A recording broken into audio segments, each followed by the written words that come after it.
Hey everyone, ready for a deep dive? We're tackling accountable capitalism today. We've got this Reddit thread. People are going off F about Elizabeth Warren's proposed act. Oh, it's a spicy one for sure. It is, and The Guardian's got a great piece laying it all out too. So Setting the stage. exactly, giving us the official lowdown. I love it. So, That's some folks on Reddit are like, yes, finally. Others are like, this is never going to happen. It's a pretty big swing, It's right? huge. But everyone's got some strong opinions. Yeah. Before we jump into those reactions, though, let's set the stage. Okay. The Guardian article, it talks about this rise of shareholder primacy, starting way back in the 80s. Right. And it's interesting, back then, companies, they reinvested more of their profits. It wasn't just about making shareholders rich, you know? Yeah. It wasn't always this way. Yeah. That's what's so fascinating about this act, right? Totally. It's like it challenges this assumption that shareholder primacy, like that's just how it is. Yeah. But historically, corporations, they were created for specific purposes, almost like projects. And their charters could be revoked. It wasn't this constant drive for like endless growth and just maximizing shareholder value. That's such a good point. So, what does Warren's Act actually propose? The Guardian article breaks down some key points. Yeah. First off, any corporation making over $1 billion, bam, federal charter. Yep. They'd be operating as a United States corporation, legally bound to consider all stakeholders, not just shareholders. That's a huge shift. Yeah, imagine if employees elected at least 40% of a company's board. 40%. Could you see that happen? It's a big number, right? Yeah, and on Reddit, some people are worried about that. Oh, really? Like conflicts of interest, or maybe employee-elected board members wouldn't have the expertise. Interesting. What do you think? Well, supporters, they argue this would give employees real decision-making power, potentially leading to better wages, better working conditions, a long-term vision for companies. That's a big deal. Yeah, it definitely makes things more complex. For sure. And there are also these rules about limiting when corporate bigwigs can sell their stock. Oh, trying to prevent them from cashing out when everyone else is left holding the bag. Exactly. It's trying to discourage that short-term thinking, get everyone focused on the long game. Right. And here's a potentially controversial part. Okay. Any corporate political spending would need approval from 75% of both shareholders and the directors. Whoa. Big change. Especially with Citizens United looming over everything. Right. Speaking of which, a lot of Redditors are worried about that ruling and its impact on corporate influence. Yeah, that's a whole other can of worms. We should definitely unpack that later. For sure. But first, let's get into the juicy stuff. Okay, let's do. The Reddit thread is a goldmine. Opinions everywhere. Everything from this being a long shot battle against corporate giants to it being like a total PR stunt. People are fired up. Oh, yeah. But, what I find interesting is that this bill has sparked a genuine debate about the purpose of corporations in society. That's true, whether it passes or not. Yeah. It forces us to ask, what responsibilities do corporations have beyond just making a profit? Exactly. One person said, and I'm paraphrasing here, but it was even if it fails, bills like this normalize the conversation, and that's what we need. It gets people talking. Yes. But then there are those who are like, this is dead on arrival. Corporate lobbyists will crush it. I can see that perspective, too. There's a lot of cynicism. Right. And it comes from this feeling of powerlessness against, corporate lobbying and the influence of money in politics. It's a valid concern for sure. Yeah. And some people on Reddit are suggesting alternatives like stronger antitrust laws or a complete ban on stock buybacks. Oh, interesting. Right. And they even brought up some historical parallels. Wait. Okay, so get this. The Muscovy Company from the 1500s. I've never heard of that. They had this specific purpose and were dissolved once that purpose was fulfilled. Whoa, that's so different from how things are today. It's mind-blowing. Back then, things were so different. Well, the Muscovy Company's a prime example. Yeah. They had a monopoly on trade with Russia, but their charter could be revoked if they didn't serve the public good. Like if they weren't doing their job. Exactly. Fast forward to today, corporations are these behemoths wielding immense power. So the question is more regulation enough? Or do we need to completely rethink how corporations are structured and how they operate? That's the million-dollar question. Yeah. The real value of this Reddit thread, though, is that it goes beyond just complaining. Right. People are actively brainstorming solutions. Love that. Like one commenter mentions symbolic resistance. Symbolic resistance. Even if the bill fails, It keeps the pressure on. It shapes public opinion. Keeps the conversation going. I love that. It's a reminder that we're not helpless. Yeah. Right. So even if this bill dies, could these types of discussions eventually lead to real change? What do you think? It's possible. Change rarely happens overnight, It's an ongoing process, and this debate, it's a critical part of that process.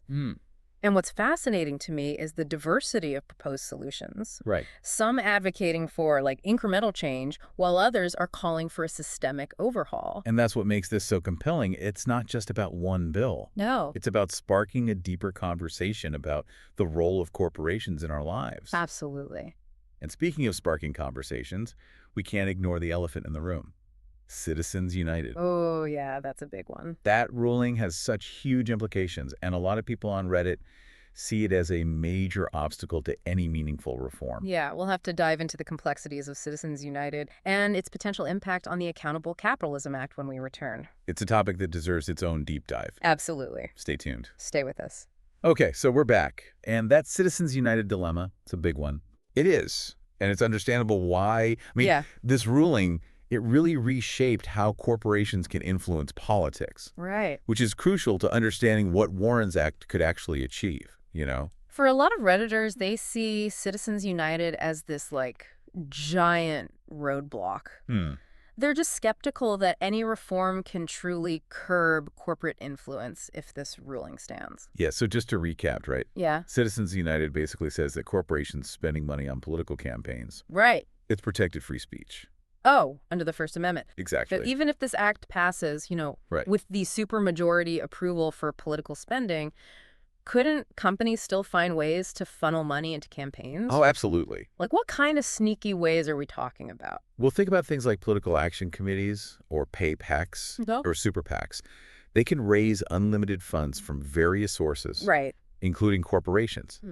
And because they operate independently from candidates and campaigns. Oh, so it's hard to trace the money. Exactly. It gets really murky. Ugh, that's so frustrating. It is. It feels like any attempt to regulate this could just be, easily sidestepped. Yeah, it's a valid concern. And a lot of Redditors, they're calling for Citizens United to be overturned completely. If we actually want a level playing field. Exactly. I did see some alternative ideas, though. Like what?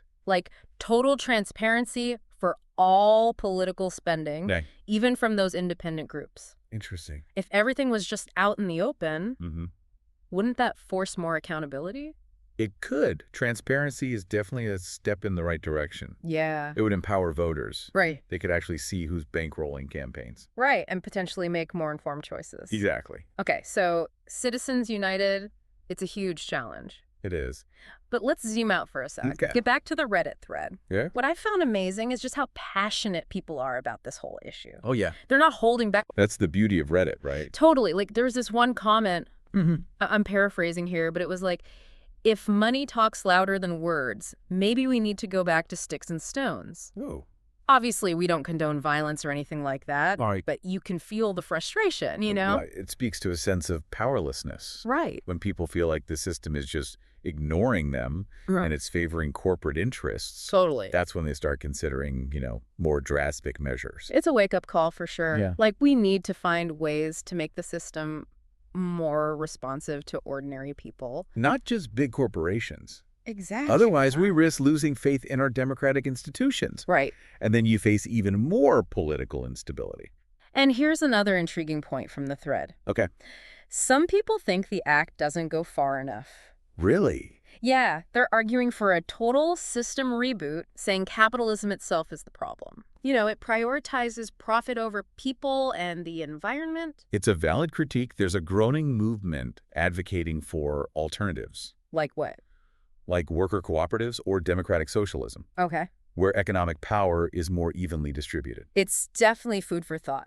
For sure. We need to be having these, big picture conversations about what kind of society we want. Absolutely. And what values should drive our economic system. Yeah, and not just accepting the status quo. Totally. Now, I know we've covered a lot of ground. We have. But there's one more aspect we need to examine before we wrap this up. Okay. The act, even with its good intentions, it could have unintended consequences. Oh, that's right. Some Redditors brought up some potential downsides. Yeah, we should explore those before we, finish up this deep dive. Okay, so back for the final part of our Accountable Capitalism deep dive. We made it. We did. We've explored the proposed act, Huh? public reactions, even the whole Citizens United situation. Right, that whole mess. But now we got to talk downsides. Yeah, the potential downsides. Because even with good intentions, things can backfire, right? Absolutely. Even well-intentioned policies can have unforeseen consequences. And some people on Reddit were bringing up some concerns about how this act might actually affect innovation and economic growth. Interesting. Like, I saw one comment suggesting that it could lead to a more bureaucratic, risk-averse corporate culture, Oh. which could stifle innovation. Yeah. Companies might be so focused on pleasing every stakeholder Right. that they're just afraid to try anything new. So it's like a balancing act then, right? Totally. Trying to keep everyone happy, but also, pushing boundaries, taking risks. Exactly. And there were also some worries about, employee representation on boards. Oh, yeah. How that might play out in the long run. Yeah, like some folks were concerned that employee-elected board members might prioritize short-term wins for workers, Okay. but then potentially overlook the company's long-term health and stability. Right, so you've got these competing interests. Exactly. If everyone's not on the same page about the company's future, it could create some serious internal conflict. It definitely adds another layer of complexity. Yeah, it's a reminder that good policymaking requires thinking several steps ahead and anticipating all these potential outcomes. Trying to see the bigger picture. But amidst all this debate, Right. there was this one theme in the Reddit thread that really resonated with me. What's that? The power of individual action. Yeah, I love that. It's easy to get overwhelmed by these, huge systemic issues and think, what difference can I make? You feel helpless. Totally. But so many commenters were emphasizing that even small acts of resistance can contribute to change over time. Absolutely. It all adds up. Like, we can support businesses that share our values, talk to our elected officials, Right. advocate for policies we believe in. It all makes a difference. Exactly. It's a powerful reminder that we're not powerless. No, not at all. So to wrap up this whole deep dive, let's leave our listener with a thought-provoking scenario. I like it. Imagine, for a moment, Okay. that despite all the challenges we've talked about, the Accountable Capitalism Act actually becomes law. Whoa. All right, I'm imagining it. What would that world look like? Yeah, good question. Could it usher in an era where corporations genuinely prioritize the well-being of all stakeholders? The ideal scenario. Right. Or would it totally backfire, leading to all these unforeseen consequences that we didn't even think about? Right, harming economic growth and innovation. We just don't know. It's impossible to say for sure. There are no easy answers when it comes to this complex relationship between business, government, and society. So true. But we hope this deep dive has given you the information and the different perspectives to participate in this conversation and form your own conclusions. It's a complex issue. So keep exploring, keep questioning, and keep engaging. That's the key. Thanks for joining us on this deep dive into accountable capitalism. It's been a pleasure.